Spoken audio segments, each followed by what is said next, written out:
ভাই, আপনি কি জানতেন যেখানে সবাই বলছিল রোনালদো আল নাসর ছাড়ছেন, সেখানে তিনি চুপচাপ করে ফেললেন 2027 সাল পর্যন্ত চুক্তি।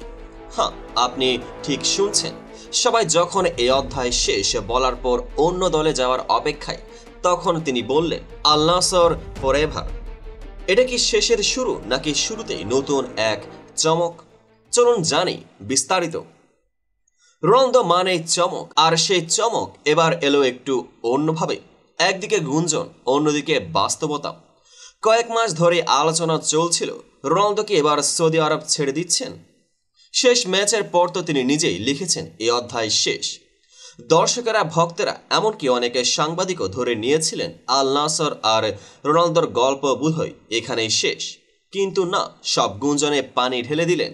এদিকে ক্লাব আল নাসর জানিয়ে দিল ক্রিস্টিয়ানো রোনালদো থাকছেন তাদের সঙ্গে আগামী 2027 সালের জুন পর্যন্ত।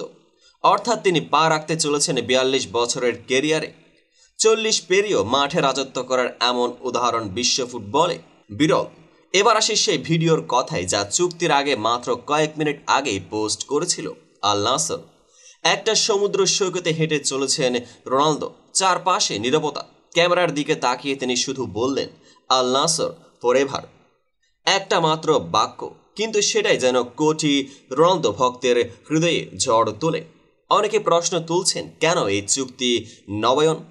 শেষ আড়াই মৌসুমে তো কোনো লিগ বা এশিয়ান শিরোপায় জেতেননি রোনালদো। তাহলে এখানে আসে মূল চালিকা শক্তির কথা। সৌদি ফুটবল ফেডারেশনের বড় বিনিয়োগকারী পাবলিক ইনভেস্টমেন্ট ফান্ড অর্থাৎ PIF জানিয়েছে রোনালদো ছিলেন সে প্রথম নাম যিনি সৌদি প্রো লিগের দরজা খুলে দিয়েছেন বিশ্বের বড় বড় তারকাদের জন্য। রোনালদোর পথ ধরে এলো করিম বেনজেমা, নেইমার, মানে, ফিরমিনো, কান্তে, আরও কত নাম। এই লিগের উন্নয়নে রোনালদোর প্রভাব ছিল, আছে এবং থাকবে বলে বিশ্বাস কর্তৃপক্ষের। এখন পর্যন্ত আল নাসরের হয়ে 111 ম্যাচে 99 গোল করেছেন রোনালদো। এই বয়সেও গোলের পর গোল করে যাচ্ছেন, আর তাই হয়তো ক্লাব তাকে হারাতে চায়নি। তাই হুট করে হয়তো তার শেষ অধ্যায় হয়ে গেল নতুন এক সূচনা। আর একটা কথা না বললেই না, গত বছর এক সাক্ষাৎকারে রোনালদো বলেছিলেন, আমি সম্ভবত ক্যারিয়ার শেষ করব আল নাসরের হয়ে।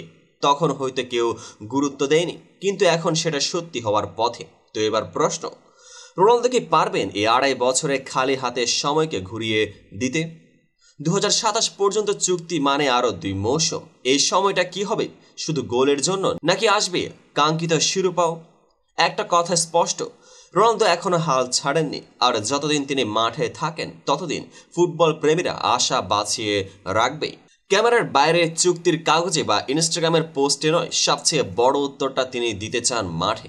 আপনার মতে রোনালদোর এই সিদ্ধান্ত কি ঠিক হয়েছে? কমেন্টে জানান। ভিডিওটি ভালো লাগলে একটা শেয়ার দিয়ে দিন রোনালদো ভক্তদের জন্য। এমন সব নিত্য নতুন ফুটবল ক্রিকেটের বিশ্লেষণমূলক আপডেট পেতে চ্যানেলটিকে এখনই সাবস্ক্রাইব করুন, পেজটিকে ফলো করে পাশে থাকুন। দেখা হবে পরবর্তী আপডেটেড ভিডিওতে।